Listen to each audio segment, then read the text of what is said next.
While the world's attention seems to be everywhere else, a devastating and complex war is raging in Sudan. It's a conflict that's often overlooked, but its scale is almost impossible to wrap your head around.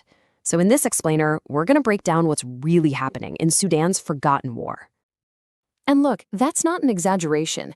The United Nations has officially put that label on it, the world's largest humanitarian crisis.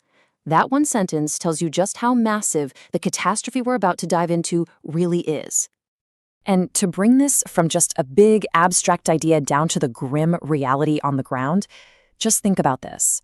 Researchers at Yale University were looking at satellite images and found horrific scenes in the city of El Fasher. The violence is so bad, you can literally see the aftermath from space. That's the brutal reality of this war. So the big question is, how did it get to this point? How does a country with such a rich history, with so many resources, just completely collapse? How does it end up facing these accusations of genocide and ethnic cleansing all over again? Okay, so at its core, this war is a brutal, naked fight for power. It really just boils down to two guys. They used to be allies, but now they're leading rival armies that are just tearing the country apart to see who comes out on top. So on one side, you've got General Burhan. He's the head of the official Sudanese Armed Forces, the SAF. And on the other side, there's General Dagalo, but everybody knows him as Hemedti. He leads the powerful paramilitary group, the Rapid Support Forces, or RSF. Now, these two, they weren't always trying to kill each other. In fact, they seized power together back in a 2021 coup. They even fought on the same side during the Darfur conflict back in the 2000s. But that alliance, it's completely shattered. So what happened? What broke them apart? Well, it came down to ambition and, you guessed it, resources. The official army told the RSF, hey, you've got to integrate into our ranks. The RSF said, no way, because they knew that would mean losing all their power. And from there, it just blew up into this personal fight over who would be the ultimate boss, the commander-in-chief. But underneath all of that, there's this vicious battle for control over Sudan's huge gold mines, because that's what's funding both of their war machines. But to really get the horror of what's happening today, especially the ethnic targeting, you have to look back. You have to understand that the RSF didn't just pop up out of nowhere. Its roots are tangled up in one of the most infamous genocides of the 21st century. This timeline really lays out how this has been building for decades. It all starts with the dictator Omar al-Bashir taking power in '89. Then, in 2003, his regime kicks off the genocide in Darfur. Fast forward to 2019, and huge popular protests actually managed to overthrow him. And for a minute, it looks like there's hope for democracy. But that hope, it didn't last long. Because in 2021, our two generals, Burhan and Dagalo, they hijacked the revolution. And by 2023, their greedy partnership just completely implodes into the civil war we're seeing today.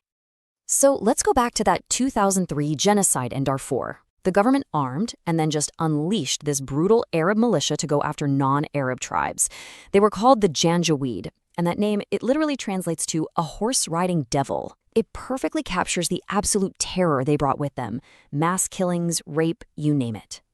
And here is the direct, chilling connection to today. In 2013, the world was putting on pressure, so the Janjaweed got rebranded. They were given a new, more official-sounding name, the Rapid Support Forces. That's right. The RSF, led by General Dagalo, it's the Janjaweed, just in a new uniform. And this is the absolute key takeaway.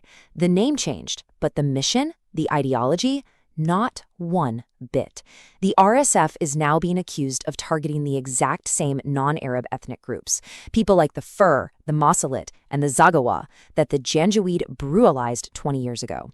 So this isn't just a war for power. For many people on the ground, it's a terrifying continuation of an ethnic cleansing campaign. Okay, so this war isn't just happening in a bubble. Sudan's location is incredibly strategic, and its natural wealth is just immense. And that has drawn in some powerful foreign players, turning this civil war into a really complicated proxy battle. So why do other countries care so much? Well, it all comes down to Sudan's geography. It's a bridge connecting North Africa and the Middle East. It's got a coastline on the Red Sea, which is one of the most important shipping routes in the entire world. Oh, and it's also Africa's third largest gold producer. So yeah, whoever controls Sudan controls some serious strategic and economic power. And you better believe foreign powers are being accused of fueling the fire. The RSF is allegedly backed by the United Arab Emirates and Russia's infamous Wagner Group. At the same time, the official army, the SAF, is said to be getting support from Iran and Egypt. These outside loyalties are basically pouring gasoline on an already out-of-control fire. The role of the UAE in particular has really been put under the microscope. They're being accused of supplying the RSF with some seriously advanced weapons, including sophisticated drones. And the payment? How's this all being paid for?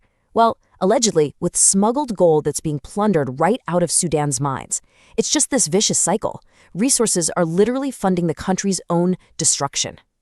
So behind all the generals, the geopolitics, the fight for gold, there is an almost unimaginable human cost. The people of Sudan are the ones paying the ultimate price for this power struggle. They're paying with their lives, their homes, their entire future. I mean, the numbers are just staggering. Over 150,000 people have been killed since this kicked off in April 2023. And that devastating number, it just keeps climbing every single day. And it's not just the death toll. Over 10 million people have been forced to run for their lives to flee their homes. That's a mass exodus, creating this enormous refugee crisis, both inside and outside the country. And just let this number sink in for a second. 30 million people. That's more than half the entire country's population. They now need humanitarian aid just to survive. The very fabric of society has been torn to shreds. And this right here just shows you how badly the world has failed to respond. The UN's humanitarian appeal for 2025 is nowhere near funded. There's a shortfall of $2.75 billion. That gap isn't just a number. It means millions of people are left in a desperate life or death situation. So, why the gap? Why isn't more being done? Well, it's called the forgotten war for a pretty heartbreaking reason. A lot of global powers just don't feel like they have a direct stake in the outcome. They don't see how it affects them. So the suffering just goes on, largely ignored by the rest of the world. And all of this leaves us with one final haunting question. We've seen the greed of these generals, the chess moves of foreign countries. But when all the power plays are over and all the gold is smuggled away, who is it that pays the ultimate price? It's the ordinary people of Sudan.